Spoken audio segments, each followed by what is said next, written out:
Hi hello everyone, my name Suvin. Welcome to our program. ഒരു business തുടങ്ങുക എന്നുള്ളത് ഏതൊരു വ്യക്തിയുടെയും സ്വപ്നമാണ്. ഏതൊരു പ്രതിസന്ധി ഘട്ടത്തിലൂടെയും ആ ബിസിനസ്സിനെ സക്സസ്ഫുള്ളായി റൺ ചെയ്യുക എന്നുള്ളത് ചില വ്യക്തികൾക്ക് മാത്രം സാധ്യമായ കാര്യമാണ്. അത്തരത്തിലുള്ള ഒരു വ്യക്തിയാണ് നമ്മുടെ കൂടെയുള്ളത്. യുണൈറ്റഡ് ഡ്രഗ് സ്റ്റോറിന്റെ മാനേജിംഗ് ഡയറക്ടർ മിസ്റ്റർ ഷംസീർ ആണ് ഇന്ന് നമ്മുടെ കൂടെയുള്ളത്. ഷംസീർ ഭായ്, വെൽക്കം ടു ദ ഷോ. ശരിക്കും ഈ ഒരു യുണൈറ്റഡ് ഡ്രഗ് സ്റ്റോറിന്റെ അങ്ങനത്തെ ഒരു കോൺസെപ്റ്റ് എങ്ങനെയായിരുന്നു തുടക്കം? അത് പറയുകയാണെങ്കിൽ ഞാൻ അതിനെ കുറച്ച് ബാക്കോട്ട് പോവാം. അതായത് ഞാൻ 2006 യു എയിൽ ഫസ്റ്റ് ആയിട്ട് വരുന്നത്. വന്ന് കുറച്ച് 2 വർഷം ഷാർജ വർക്ക് ചെയ്തത് അജ്മാനിലേക്ക് പോയി. അജ്മാനിൽ ഒരു 6 വർഷം വർക്ക് ചെയ്തു. അതിനുശേഷം 2012 ഞാൻ എന്ത് ചെയ്യുന്നത്, ഈ ഫാർമസി തുടങ്ങുന്നത്, സ്വന്തമായിട്ട് ഫാർമസി തുടങ്ങുന്നത്. അപ്പോൾ ആ ഒരു ഫാർമസി തുടങ്ങി അത് ഏകദേശം സക്സസ് ആയി വന്ന് മുന്നോട്ട് പോകും. 1 കഴിഞ്ഞു, 2 ബ്രാഞ്ച് തുടങ്ങി, 3 അങ്ങനെ 4-5 ആയപ്പോഴാണ് ഒരു പുതിയ റൂള് വരുന്നത്. അതായത് എംഒഎച്ചിന്റെ പുതിയ റൂള്, ഒരു ഫാർമസിയിൽ നിന്ന് മറ്റൊരു ഫാർമസിയിലേക്ക് മെഡിസിൻ കൊണ്ടുപോകാൻ പാടില്ല എന്നുള്ളത്. അപ്പോൾ ആ റൂള് വന്നപ്പോൾ ഇത് അങ്ങനെ സ്തംഭിച്ച് നിൽക്കുന്ന സമയം, അത് എന്ത് ചെയ്യും എന്നുള്ള അവസ്ഥയിൽ അങ്ങനെ നിൽക്കുന്ന സമയത്താണ് എൻ്റെ തന്നെ ഒരു ഫ്രണ്ട്, അതായത് നമ്മൾ സെയിം ഫീൽഡിലുള്ള ആൾ തന്നെ, അദ്ദേഹത്തിനോട് ഒന്ന് ചോദിച്ചു, ഇങ്ങനെ റൂള് പുതിയൊക്കെ വന്നിട്ടുണ്ടല്ലോ, എന്താണ് നിങ്ങൾക്ക് എന്താ ചെയ്യാൻ ഉദ്ദേശിക്കുന്നത്? ഞാൻ പറഞ്ഞു, ഒരു ഐഡിയ ഇല്ല, എന്താ ചെയ്യേണ്ടത്. അപ്പോൾ ഒരു ആശയം പറഞ്ഞു, നമുക്കൊരു ഡ്രഗ് സ്റ്റോർ തുടങ്ങിയാലോ. കാരണം ഡ്രഗ് സ്റ്റോർ തുടങ്ങി കഴിഞ്ഞാൽ നമുക്ക് ലൈസൻസിന്റെ മുകളിൽ നമുക്ക് എന്ത് ചെയ്യാൻ പറ്റും, നമ്മളെ ഫാർമസികൾക്കൊക്കെ മെഡിസിൻ സപ്ലൈ ചെയ്യാൻ പറ്റും. അങ്ങനെ ആ ഒരു ആശയമാണ് ഫസ്റ്റ് വന്നത്. ഇങ്ങനെ ഡ്രഗ് സ്റ്റോർ തുടങ്ങാനുള്ള ആശയം വന്നു. അങ്ങനെ എൻ്റെ തന്നെ ഒരു പാർട്ട്ണർക്ക് ഉണ്ട്, അവർക്കും വേറെ കുറച്ച് ഫാർമസികളുണ്ട്. പിന്നെ അദ്ദേഹത്തിൻ്റെ ഒരു പാർട്ട്ണർ ഉണ്ട്, അവർക്കും കുറച്ച് ഫാർമസികൾ. അങ്ങനെ ഏകദേശം എബോവ് 20 ഫാർമസികളൊക്കെ ഉള്ളപ്പോഴാണ് ഞങ്ങൾ ഈ ഇതിലേക്ക് തീരുന്നത്. അങ്ങനെ യുണൈറ്റഡ് ഡ്രഗ് സ്റ്റോറാണുള്ള ഡ്രഗ് സ്റ്റോറിന്റെ ലൈസൻസ് വാങ്ങിച്ച് സ്റ്റാർട്ട് ചെയ്തിരുന്നത് 2018 ഫസ്റ്റ് സ്റ്റാർട്ട് ചെയ്യുന്നത്. ഞാൻ ഡ്രഗ് സ്റ്റോർസ് ആരംഭിച്ചു. ഞങ്ങൾ സ്വന്തം ഫാർമസിയിലേക്കൊക്കെ മെഡിസിനെ കൊടുത്തു. അങ്ങനെ ഇരിക്കുമ്പോഴാണ് നമ്മൾ കുറച്ച് ഫ്രണ്ട്സുകളൊക്കെ ഒന്ന് ചോദിച്ചുകൊണ്ട്, നിങ്ങൾ ഏതായാലും നിങ്ങളെ ഫാർമസിയിലേക്ക് സപ്ലൈ ചെയ്യുന്നില്ലേ, അപ്പോൾ എന്നാൽ ഞങ്ങൾക്ക് കൂടി തന്നോടെന്ന് ചോദിച്ചത്. അപ്പം ഞങ്ങൾ ഓക്കെ നോക്കാതെ കുഴപ്പമില്ല, അങ്ങനെ കൊടുത്തു.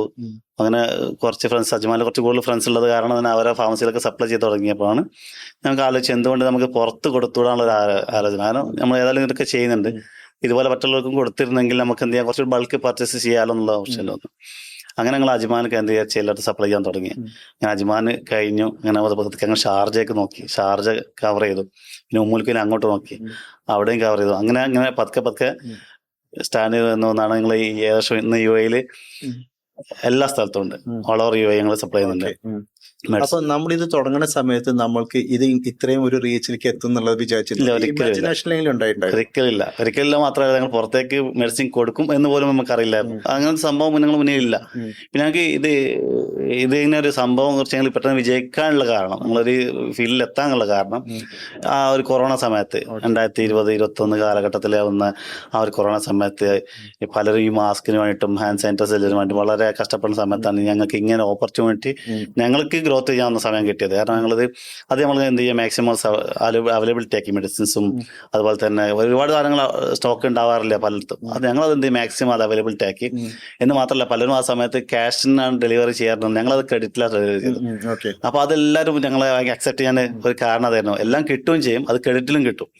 അപ്പൊ അതെല്ലാവരും ഞങ്ങളേക്ക് തിരിഞ്ഞു. അതുവരെ ഉണ്ടായിരുന്ന പല കമ്പനികളും വിട്ടിട്ട് പലരും ഞങ്ങളെ അടുത്തേക്ക് വന്നു.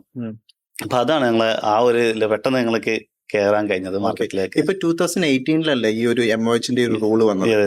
അപ്പോ അന്ന് ഉണ്ടായിരുന്ന എല്ലാ ഫാർമസികൾക്കും ഈ ഒരു ഡ്രഗ് സ്റ്റോറിനെ കുറിച്ചുള്ള ആശയം ആർക്കും ഉണ്ടായില്ലല്ലോ.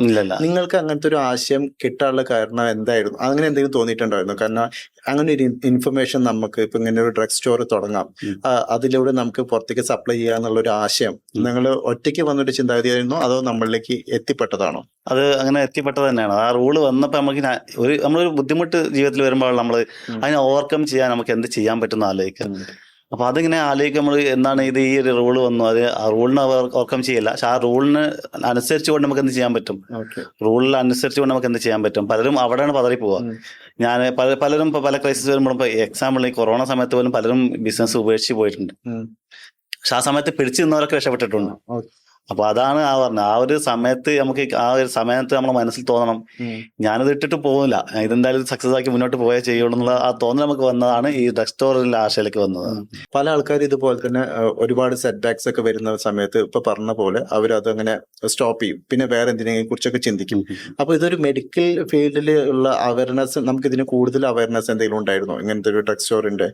ഈ ഒരു ആശയത്തിലേക്ക് വന്നതിന് ശേഷം നമുക്ക് മനസ്സിലായത് നമ്മൾക്ക് നല്ലൊരു ഗ്യാപ്പ് ഉണ്ട് അവിടെ. അതായത് യുഎയില് നമ്മളെ ഈ ഹോൾസെയിൽ രംഗത്ത് നമുക്ക് നല്ലൊരു ഗ്യാപ്പ് ഉണ്ട് നമുക്ക് മനസ്സിലായത് ആ ഒരു സമയത്താണ്.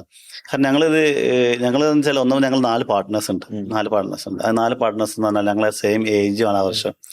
പിന്നെ നല്ലൊരു ഫ്രണ്ട്ഷിപ്പാണ്. ഈ പാർട്ട്ണറിനപ്പുറം ഞങ്ങൾ ഭയങ്കര ക്ലോസ് ഫ്രണ്ട്സാണ് ഈ 4 ആൾക്കാർ.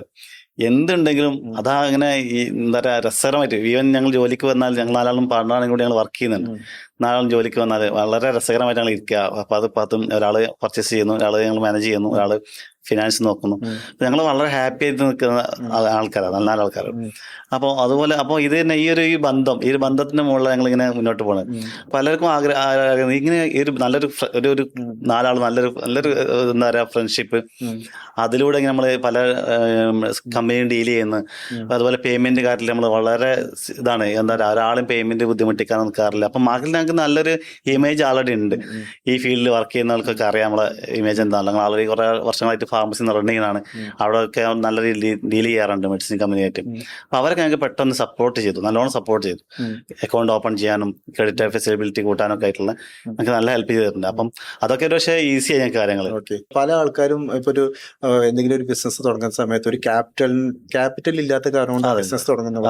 അപ്പൊ ശരിക്കും പറഞ്ഞാൽ അല്ല, ഇതൊന്നും റിവീൽ ചെയ്യാൻ പറ്റുമെന്ന് എനിക്കറിയില്ല. പക്ഷെ എന്നാലും ഒരു ഡ്രഗ് സ്റ്റോർ സ്റ്റാർട്ട് ചെയ്യുന്ന സമയത്ത് നിങ്ങളുടെ ഒരു ക്യാപിറ്റൽ ഇൻവെസ്റ്റ്മെന്റ് വളരെ ഹ്യൂജ് ആയുള്ള ഒരു എമൗണ്ട് ആയിരുന്നു, അതോ സാധാരണമായുള്ള ഒരു ഇതിലാണ് തുടങ്ങിയത്? ചെറിയ ക്യാപിറ്റൽ പറയാണെങ്കിൽ ഞങ്ങൾക്ക് ക്യാപിറ്റൽ ഇല്ലാതെ തന്നെ പറയാം. അങ്ങനെ ഞങ്ങൾ തുടങ്ങുന്നത് ഒട്ടും ക്യാപിറ്റൽ ഇല്ലാതെ, ലൈസൻസിന്റെ ചിലവ് മാത്രം ഞങ്ങൾ എടുത്തോളൂ. പിന്നെ ഞങ്ങൾ ക്യാപിറ്റൽ എന്ന് പറയുന്നത് ഞങ്ങളെ ഈ ഫീൽഡിലെ എക്സ്പീരിയൻസ് മാത്രം. കാരണം ഞങ്ങൾക്ക് ട്രസ്റ്റ് ഉണ്ട്.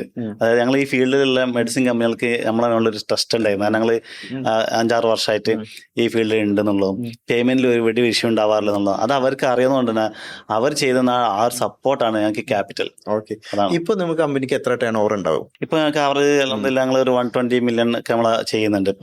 120 മില്യൺ ടേൺ ഓവർ. അപ്പോ ഓൾ ഓവർ എത്ര സ്ഥലത്തേക്ക് ഇപ്പോ എത്ര ഡിസ്ട്രിബ്യൂഷൻ ചെയ്യുന്നുണ്ട്? ഓൾ ഓവർ UAE ഉണ്ട്. ഞങ്ങൾക്ക് അത്യാവശ്യം ഒരു 10-17 വണ്ടി ഓടുന്നുണ്ട് ഈ സപ്ലൈ. നമ്മളെ പ്ലസ് പോയിന്റ് എന്താ വെച്ചാല് ഞങ്ങൾ സപ്ലൈ ഒരു ദിവസം 3 നേരമാണ്. അതായത് മെഡിസിൻ നിങ്ങൾക്ക് രാവിലെ വേണോ രാവിലെ കിട്ടും, ഉച്ചക്ക് വേണോ ഉച്ചക്ക് കിട്ടും, വൈകിട്ട് വേണോ വൈകിട്ട് കിട്ടും. അതാണ് ഞങ്ങൾ ഏറ്റവും വലിയ ഫെസിലിറ്റീസ്. മറ്റുള്ള എല്ലാ കോമ്പറ്റീറ്ററൊക്കെ ചെയ്യുന്ന വെച്ചാൽ രാവിലെ കൊടുത്ത് വിട്ടാൽ വൈകുന്നേരം എത്തും, അതുകൊണ്ട് അത് കഴിഞ്ഞു. ഞങ്ങൾ സപ്ലൈ ഭയങ്കര ഫാസ്റ്റ് ആണ്. അത് സപ്ലൈ ഏത് സമയത്ത് വേണമെങ്കിലും. ഇപ്പൊ ഞങ്ങൾ ലേറ്റസ്റ്റ് ആയിട്ട് ഞങ്ങൾ ചെയ്യുന്ന പോലെ ബൈക്കിൽ ഒരു ഡെലിവറിയും കൂടി, അതായത് ഈ ഫാസ്റ്റ് എത്തിക്കാനുള്ള ഓപ്ഷൻ, മെഡിസിൻസ് ഹോൾസെയിൽ ആയിട്ട് ഫാസ്റ്റ് എത്തിക്കാനുള്ളത്, റീറ്റെയിൽ അല്ല, ഹോൾസെയിൽ ഫാസ്റ്റ് എത്തിക്കാനുള്ള ഓപ്ഷൻ കൂടി നമ്മൾ ഇൻട്രൊഡ്യൂസ് ചെയ്തുകൊണ്ടിരിക്കുകയാണ്. ഓക്കെ, ഇപ്പൊ ഈ സീറോ ക്യാപിറ്റലിൽ നിന്ന് 120 മില്യൺ ടേൺ ഓവറിലേക്ക് ബിൽഡ് ചെയ്ത് വന്ന ഈ ബിസിനസ്സിലേക്ക് ഇപ്പൊ പുറത്തുനിന്ന് ഒരാൾ ചോദിക്കുമ്പോൾ അവരോട് നമുക്ക് എങ്ങനെ ഈ സക്സസിന്റെ രഹസ്യം പറയാൻ പറ്റും? അത് കോൺഫിഡൻസ്. ഒന്നാമത് നമുക്ക് വേണ്ടത് കോൺഫിഡൻസ് ആണ്. കാരണം നമുക്ക് ഉള്ള എക്സ്പീരിയൻസ്, നമ്മൾ അറിവ് വെച്ചിട്ട് നമ്മൾ കോൺഫിഡൻസോടെ മുന്നോട്ട് പോവുക. കാരണം അതെന്താ സക്സസ് ആവും. പിന്നെ നമ്മൾ ചെയ്യേണ്ടത് നമ്മൾ ട്രസ്റ്റ് വളർത്താണല്ലോ. മാർക്കറ്റിലായാലും ആരെ മുന്നിലായാലും ട്രസ്റ്റ് വളർത്തിയെടുത്താലും നമുക്ക് എന്ത് ചെയ്യാൻ നല്ല സപ്പോർട്ട് കിട്ടും. നമ്മളെ ട്രസ്റ്റ് നമ്മൾ കിട്ടിയിട്ടുള്ള ട്രസ്റ്റ് കിട്ടിയിട്ടില്ലെങ്കിൽ ആരും സപ്പോർട്ട് ചെയ്യില്ല. അത് ബിസിനസ്സിലായാലും വ്യക്തിപരമായിട്ട് ഞാൻ പറയുന്നത് നമ്മളെ എക്സ്പീരിയൻസ് ആണ് പറയുന്നത്. നമ്മളെ ട്രസ്റ്റ് ആണല്ലോ ആൾക്കാർ എന്ത് ചെയ്യുക നമ്മളെ സപ്പോർട്ട് ചെയ്യാനുള്ള കാരണം. അതിന്റെ മുകളിലാണ് നമ്മൾ മുന്നോട്ട് പോയത്. ഓക്കെ, ഇപ്പൊ സ്വാഭാവികമായിട്ടും നമ്മളുടെ ബിസിനസ്സിൽ ഉണ്ടാകുന്ന ഗ്രോത്ത് വരുമ്പോൾ നമ്മുടെ പേഴ്സണൽ ലൈഫിൽ ഒരുപാട് ചേഞ്ചസ് ഉണ്ടാവുള്ളൂ.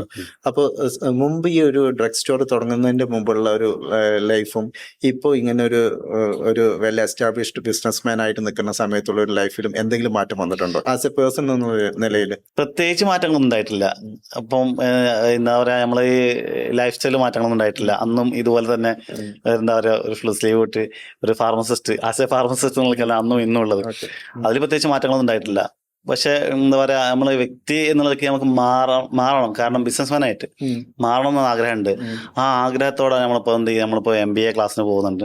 കാരണം എഡ്യൂക്കേഷൻ എന്നൊരു സർട്ടിഫിക്കറ്റിന് അപ്പുറം ഒരു സർട്ടിഫിക്കറ്റ് ഉദ്ദേശിക്കുന്നത്. ആ സർട്ടിഫിക്കറ്റിനപ്പുറം നമുക്ക് ആ എഡ്യൂക്കേഷൻ നമ്മുടെ ബിസിനസ്സിലേക്ക് എങ്ങനെ യൂസ് ചെയ്യാൻ പറ്റുമെന്ന് പഠിക്കാൻ വേണ്ടിയിട്ട് നമ്മളിപ്പോ ഈ MBA ക്ലാസ്സിന് പോകുന്നത്.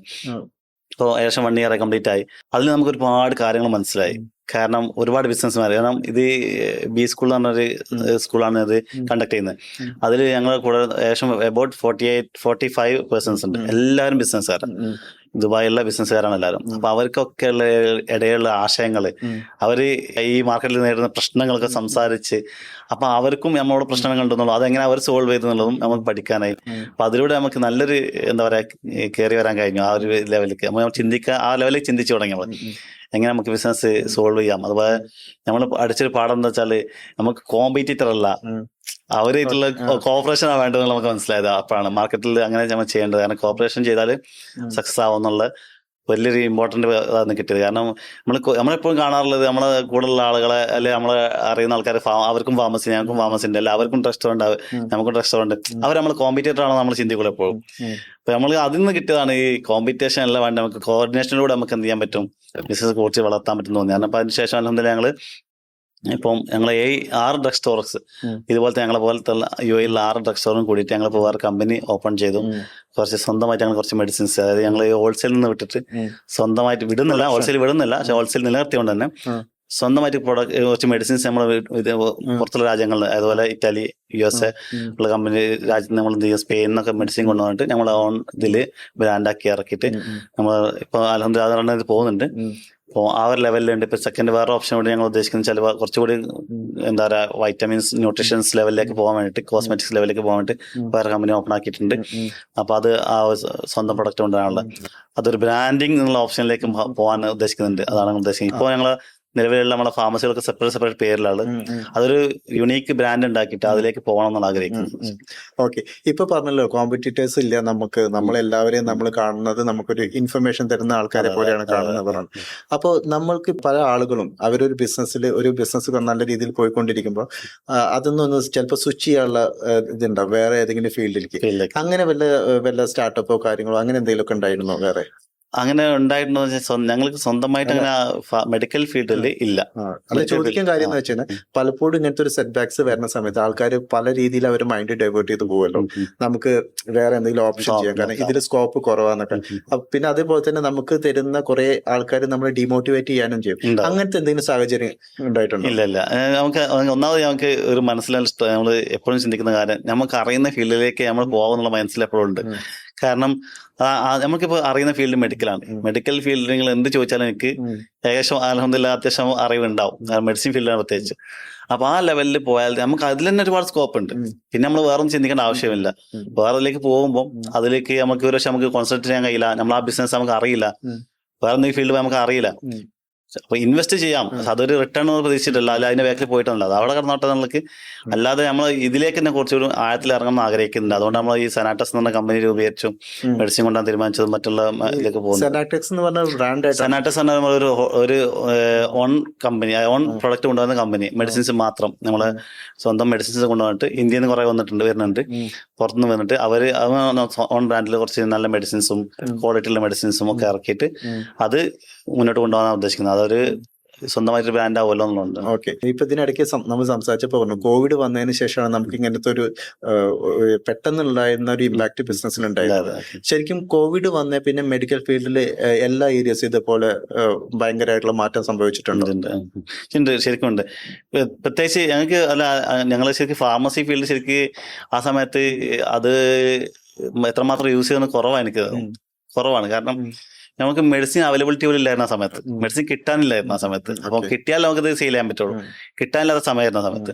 കാരണം പ്രൊഡക്ഷൻ കുറവ്, വേണ്ട അത്ര ഒരു മെറ്റീരിയൽസ് കിട്ടാനില്ല മാർക്കറ്റിൽ ആ ഒരു സമയത്ത്. ഞങ്ങളത് യൂസ് ചെയ്ത് ചെയ്തെന്ന് വെച്ചാൽ ഞങ്ങളതിൽ സർവീസ് നല്ലോണം കൊടുത്തു. ആ സമയത്ത് കിട്ടാത്ത ഏരിയകളിലൊക്കെ സാധനം എത്തിച്ചു കൊടുത്തു. എവിടെ നിന്നൊക്കെ പർച്ചേസ് ചെയ്യാൻ പറ്റും അവിടെ നിന്നൊക്കെ പർച്ചേസ് ചെയ്തു. എന്നിട്ട് എന്ത് ചെയ്യും, മാക്സിമം ഇത് അവൈലബിലിറ്റി പല ഫാർമസികളാണ് അന്നേരം കഷ്ടപ്പെട്ടത്, അവർക്കാണ് കിട്ടാതായത്. കസ്റ്റമേഴ്സ് ഉണ്ട് പക്ഷെ അവർക്ക് കൊടുക്കാൻ കഴിയുന്നില്ല, അപ്പോൾ സാധനം കിട്ടാനില്ലാത്ത അവസ്ഥ. അത് ഞങ്ങൾ മാക്സിമം ഞങ്ങൾ ചെയ്തിട്ടുണ്ട്.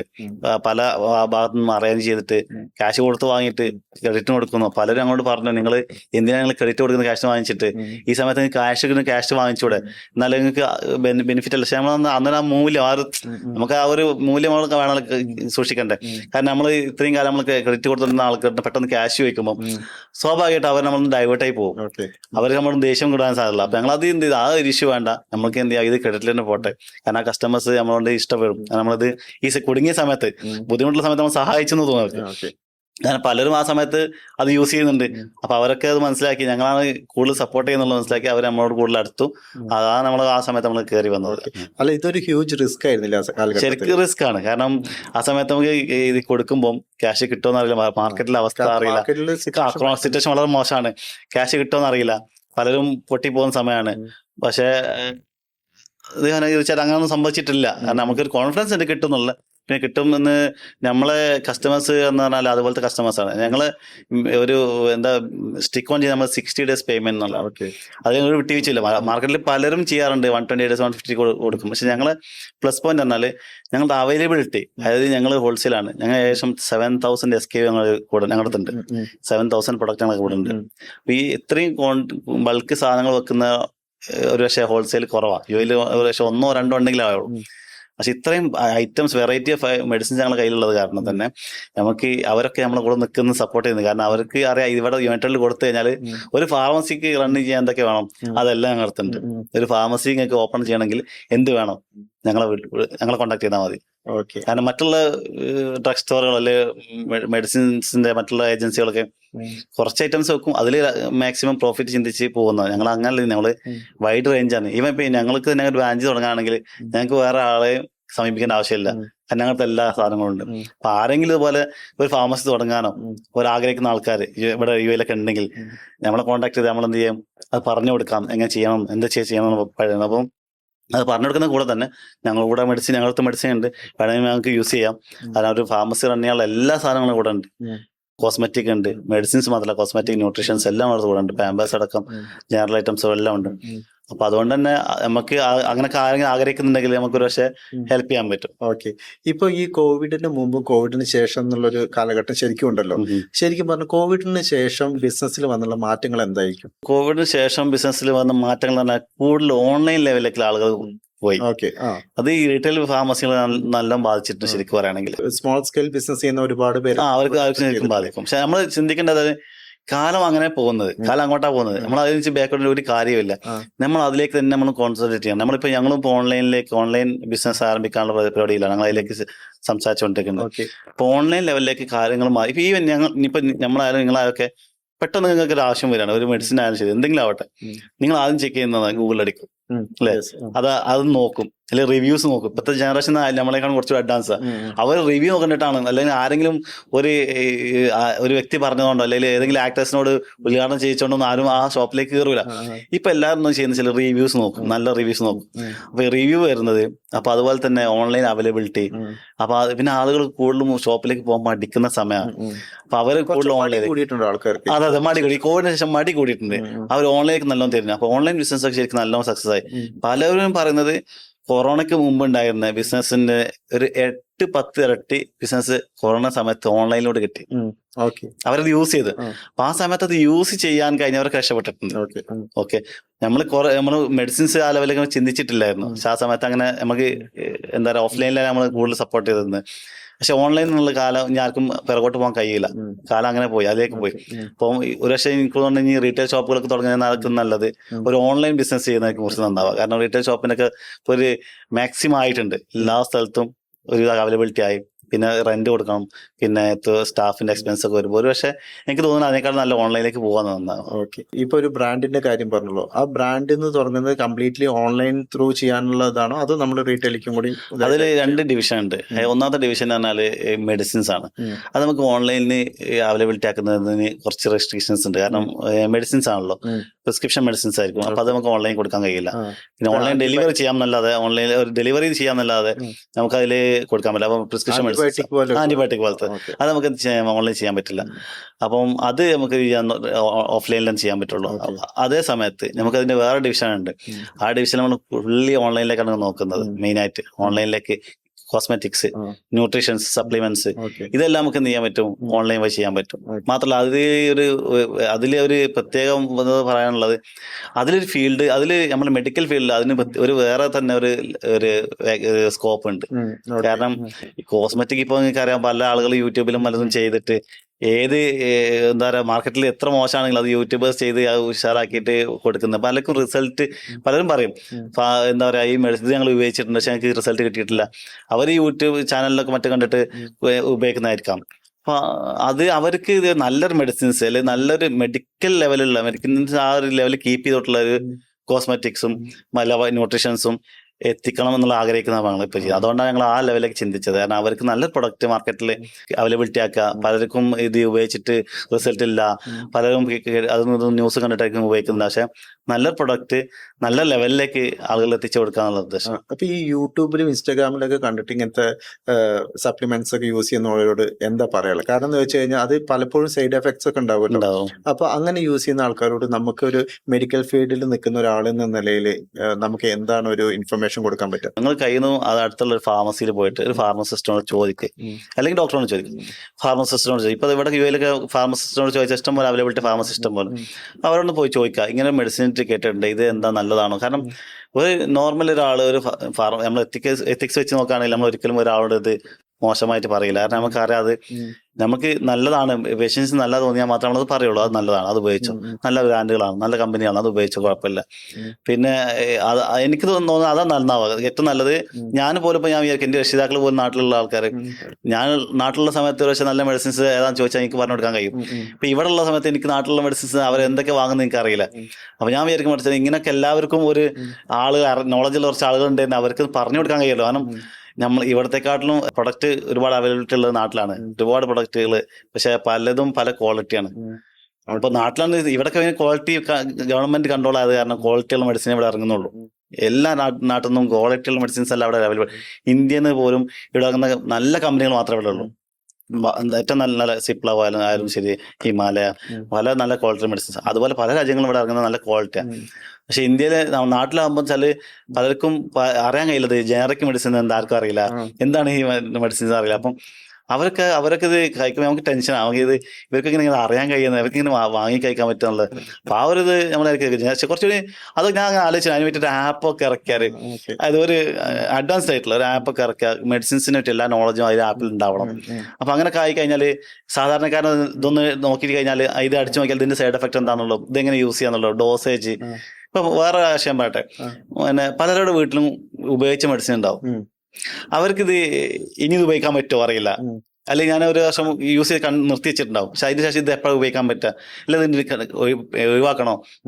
ചില ആൾക്കാർ സൂക്ഷിച്ചിങ്ങനെ വെക്കും 6 മാസം 10 മാസം. സിറപ്പൊക്കെയാണ്, എസ്പെഷ്യലി സിറപ്പുകൾ നമ്മൾ ഫ്രിഡ്ജിൽ വെക്കും. ഇത് ഒരു 5-6 മാസം വീണ്ടും കുട്ടികൾക്ക് പനി ഉണ്ടാകുമ്പോൾ എടുത്ത് കൊടുക്കും. അപ്പൊ ഇവർക്ക് ഇതൊന്നും അറിയില്ല ഇത് ഉപയോഗിക്കാൻ പറ്റുക. അപ്പൊ ആ ലെവലിലേക്ക് ആ ഒരു നോളജ് കൊടുക്കാൻ എന്താ ചെയ്യാൻ പറ്റുക, അതൊക്കെ ഞങ്ങൾ ചിന്തിച്ചു. ലേറ്റസ്റ്റ് ആയിട്ട് നമ്മൾ ലാസ്റ്റ് നമ്മൾ പാർട്ട്നോട് സംസാരിച്ചു കഴിഞ്ഞ ആഴ്ച. നമുക്ക് അതിനൊരു ഒരു പരിഹാരം എന്താ ചെയ്യാൻ പറ്റുക, വീടുകളിലൊക്കെ പോയിട്ട് നമുക്ക് ചെയ്യാൻ പറ്റുമോ, അതിന് ലീഗലി ഇൻഫർമേഷൻ കൊടുക്കാൻ പറ്റുമോ? നാട്ടിലാണോ ഉദ്ദേശിക്കുന്നത്? അല്ല, യു എയിൽ ആപ്പൊക്കെ നമുക്ക് നാട്ടിലുള്ളവർക്കും ഉപയോഗിക്കാൻ കഴിയുന്ന ഒരു ആപ്പ് ഇറക്കിയിട്ടുണ്ടെങ്കിൽ ഒരു പക്ഷേ അവർക്കും കൂടി യൂസ് ചെയ്യാൻ പറ്റും. പക്ഷെ ഇപ്പൊ നമ്മുടെ ഇപ്പൊ നോർമൽ ലൈഫിൽ എല്ലാവരും ഇപ്പൊ അവർക്ക് പെയിൻ കില്ലർ അറിയാം, ഇപ്പൊ ചെറിയ പനി കാര്യങ്ങളൊക്കെ വരുമ്പോൾ യൂസ് ചെയ്യുന്ന മെഡിസിൻസ് അറിയാം. എല്ലാവരും ഇപ്പൊ നമ്മൾ ഓരോ സ്റ്റേജിലും എല്ലാവരും ഒരേ സെയിം, ഇപ്പൊ ഒരു പനി വന്ന എല്ലാവരും യൂസ് ചെയ്യുന്ന മെഡിസിൻ ഒന്നായിരിക്കും. അതേപോലെ തന്നെ എന്തെങ്കിലും ഒരു പെയിൻ ഉണ്ടെങ്കിൽ അവർ യൂസ് ചെയ്യുന്ന പെയിൻ കില്ലർ. ഇത് എല്ലാവർക്കും കുറച്ച് അവയർനെസ് ഉണ്ട്, എന്താണ് ശരിക്കുള്ള അസുഖം എന്ന് റിയലൈസ് ചെയ്യാൻ ചിലപ്പോൾ പറ്റാത്തുള്ള അങ്ങനെ എന്ത് അസുഖമാണെങ്കിലും ചിലപ്പോൾ ഒരേ മെഡിസിൻ കഴിക്കുന്നു.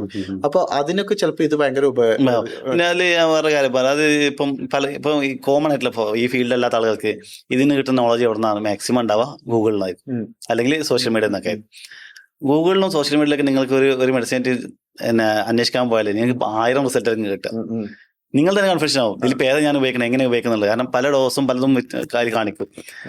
അപ്പോൾ അങ്ങനെ കറക്റ്റ് ഒരു ഡോസോ അല്ലെ കറക്റ്റ് ഒരു യൂസോ ഒരിക്കലും നിങ്ങൾ എവിടെ പോയാലും കിട്ടൂല. അതിപ്പോ നമ്മള് ഇതേപോലെ ലാസ്റ്റ് ഒരു ഇന്റർവ്യൂവിൽ ഇതിൽ പറഞ്ഞിട്ടുണ്ടായിരുന്നു, നമ്മൾ എന്തിനെ കുറിച്ചിട്ട് നല്ലത് ഒരു ആപ്പിളിനെ കുറിച്ച്, ആപ്പിൾ എത്ര നല്ലതാണെന്ന് ചോദിച്ചാൽ ആപ്പിളിന്റെ നല്ല കാര്യങ്ങൾ വരും, ആപ്പിൾ നല്ല ഇൻഫർമേഷൻ നമ്മൾ എന്താണോ ഇപ്പൊ അതിന്റെ ഇപ്പൊ ഗൂഗിളിലൊക്കെ നമുക്ക് കിട്ടുന്ന റിപ്ലൈ എപ്പോഴും നമ്മൾ എന്താണോ വിചാരിക്കുന്നത് അതാണ് കിട്ടുള്ളൂ. നമ്മൾ എന്ത് കൊടുക്കുന്നത് അത് നിങ്ങൾ ചോദിച്ച പോലെ അതിന്റെ സൈഡ് എഫക്ട് ചോദിച്ചാൽ സൈഡ് എഫക്ട് ഏറ്റവും കൂടുതൽ കാണും. അപ്പം സൈഡ് എഫക്ട് ആണോ അതിന് കൂടുതൽ? ചിലർ ഈ സൈഡ് എഫക്ട് കേട്ടിട്ട് തന്നെ അപ്പൊ ഓക്കെ, ഇപ്പൊ ആപ്ലിക്കേഷന്റെ കാര്യം പറഞ്ഞല്ലോ. ഈ ആപ്ലിക്കേഷൻ നമ്മൾ ഇൻഫർമേഷൻ ആൾക്കാർക്ക് കൊടുക്കണം എന്ന ഉദ്ദേശത്തോടു കൂടി ഒരു ആപ്ലിക്കേഷൻ ഫോം ചെയ്യുക, അതുപോലെ തന്നെ ആളുകളിലേക്ക് മെഡിസിൻ യൂസേജ് കുറച്ച് കുറയ്ക്കാൻ എന്തെങ്കിലും സഹായിക്കോ ഈ ഇൻഫർമേഷൻസ്? തീർച്ചയായിട്ടും. കാരണം എന്താ പറയുക, ഇത് ചില ആളുകൾക്ക് അറിയില്ല. അപ്പോൾ എക്സാമ്പിൾ ഞാൻ പറയാം, പല മെഡിസിൻസുകളും എന്താ പറയാ, ഡോക്ടേഴ്സ് ഒരു 3 days ചെയ്തു, ഉം. ഓക്കെ. പക്ഷെ നമ്മൾ ഇവിടെ ഇങ്ങനെ ഒരു ബോക്സ് ആയിട്ട് കിട്ടുള്ളൂ, ബോക്സ് ആയിട്ട് കിട്ടുള്ളൂ, ഒരു കോഴ്സ് ഒരു കോഴ്സ് ആയിട്ട് കിട്ടുള്ളൂ. അപ്പൊ ആ ഒരു കോഴ്സ് വാങ്ങിക്കഴിഞ്ഞാൽ ചില ആൾക്ക് അറിയില്ല എത്ര ദിവസം യൂസ് ചെയ്യണം, കൺഫ്യൂഷൻ. പക്ഷെ അവരത് ഫാർമസിന്ന് നിന്ന് പറഞ്ഞിട്ടുണ്ടാവും, പക്ഷെ അവരൊന്നും പറഞ്ഞിട്ടുണ്ടാവും ഇത് കണ്ടിന്യൂസ് ആയിട്ട് യൂസ് ചെയ്യണോ ഇല്ലേ എന്നൊന്നും അറിയില്ല. അപ്പൊ അങ്ങനത്തെ ഒരു എന്താ പറയാ, എത്ര ദിവസം കഴിക്കണം, അല്ലെങ്കിൽ ഇത് ഡിസ്കണ്ടിന്യൂ ചെയ്യണോ ഇനി, അല്ലെങ്കിൽ ഇതിൽ കാണുന്ന ഫുള്ള് കഴിക്കേണ്ടി വരുമോ എന്ന് പലർക്കും അറിയില്ല. അവർ ചോദിച്ച് അവർ മറന്നു പോയിട്ടുണ്ടാവും. അപ്പൊ എനിക്ക് തോന്നുന്നത് ഇങ്ങനത്തെ ഒരു ഇതൊക്കെ ആപ്പൊക്കെ ഉണ്ടായി കഴിഞ്ഞാല് അതിൽ നമുക്ക് കുറച്ച് കൂടുതൽ ഡീറ്റെയിൽസ് ചെയ്താൻ പറ്റും. ഒരു മെഡിസിൻസ് ക്ലിക്ക് ചെയ്ത് കഴിഞ്ഞാൽ അതിന്റെ വെറും യൂസും സൈഡ് എഫക്ട് മാത്രമല്ല, അത് എത്ര ദിവസം നമുക്ക് കോഴ്സ് ഉണ്ട്. ചില ആളുകൾക്ക് അറിയാം വൈറ്റമിൻസ് ആണെങ്കിൽ ചില വൈറ്റമിൻസുകൾ നമുക്ക് 1 month തുടർച്ചയായി കഴിഞ്ഞ് കഴിഞ്ഞാൽ പിന്നെ 1 month ഗ്യാപ്പ് ഇടേണ്ടി വരും. ചില ക്യാപ്സുൾ അങ്ങനെ സംഭവം ഉണ്ട്. അപ്പൊ അവർക്ക് അത് അറിയാം, ഒരു 2 മാസം കാരണം 60s പാക്കിംഗ് ആയിരിക്കും അവർ കിട്ടിയിട്ടുണ്ടാവാം. അവരിത് വാങ്ങിച്ചു പോയി ഡെയിലി 1 എന്ന് പറഞ്ഞ് പോയിട്ടുണ്ടാവും. 60s പാക്കിന് 2 മാസം ഉണ്ടാവും. ഒരു ചിലപ്പോൾ ഗ്യാപ്പ് ഉണ്ടെന്ന് അവർക്ക് അറിയണ്ടാവില്ല. അപ്പൊ അതൊക്കെ ഒരു ഇതിലേക്ക് ഉൾപ്പെടുത്തി കഴിഞ്ഞാൽ കുറച്ച് ഇൻഫോർമേഷൻസ് കിട്ടിയാണ്. കാരണം ഇൻഫോർമേഷൻ നമ്മൾ കൊടുക്കും തോറും ആളുകൾക്ക് അതിലേക്ക് അതിലേക്ക് വരിക ചെയ്യാം. ഫാർമ ഫീൽഡിനെ പേടിക്കുന്ന ആൾക്കാരുണ്ട് പലർക്കും. ഫാർമ എന്ന് പറഞ്ഞാൽ അവർ നമ്മളെ കൊല്ലാൻ നടക്കുന്ന ആൾക്കാരെന്ന് ചിന്തിക്കുന്ന ആൾക്കാർ പോലുണ്ട്. നിങ്ങൾക്ക് ആന്റിബയോട്ടിക് കൊടുത്ത് നമ്മൾ മനുഷ്യനെ കൊല്ലുന്നല്ലേ. പക്ഷെ അതിലല്ല അത് ശരിക്ക് നമ്മൾ ചെയ്യുന്നത്. അതിൽ നല്ലൊരു ഇൻഫോർമേഷൻ കൊടുത്തു കഴിഞ്ഞാൽ ഒരു പക്ഷെ അവരിതിലേക്ക് അവർക്ക് ഇതാണ് ഏറ്റവും നല്ലത് എന്ന് തോന്നിപ്പോകും എനിക്ക് തോന്നുന്നത്. പലരും ഈ ആയുർവേദത്തിലേക്ക് പോകാൻ കാരണം എന്താണ്, അവർക്ക് ഇതിന് പേടിച്ചിട്ടാ. ഇംഗ്ലീഷ് മെഡിസിന് പറ്റി എന്തോ ഒരു ആളുകളുണ്ടാക്കുന്ന അവയർനെസ് മോശമായ അവയർനെസ്സാണ് കിട്ടുന്നത്. അപ്പം ഈവൻ ഞങ്ങൾ പലപ്പോഴും പറയാറുണ്ട്, ഫാർമസിയിലേക്ക് വരുമ്പോൾ പിന്നെ പലരും ചോദിക്കുക, ഈവൻ എസ്പെഷ്യലി മലയാളി കസ്റ്റമേഴ്സ് ഒക്കെ ചോദിക്കല്, ഒരു ഇത് വാങ്ങിയിട്ട് ഇതിന് എഫക്ട് ഉണ്ടോ എന്ന് ചോദിക്കുന്ന മുന്നേ സൈഡ് എഫക്ട് ഉണ്ടോ എന്ന് ഫസ്റ്റ് ചോദിക്കുക. ഇതിന് കഴിച്ചാൽ ഇതിന്റെ അസുഖം മാറുമോ എന്ന് ചോദിക്കുന്നതിന് പകരം ഇത് കുടിച്ചാൽ എന്ത് സൈഡ് എഫക്ട് ഉണ്ടോ ഫസ്റ്റ് ചോദിക്കുക. അത് അവർ പറഞ്ഞിട്ടില്ല, അവർക്ക് പേടിയാ, അവരുടെ മനസ്സിനുള്ളിൽ പേടി.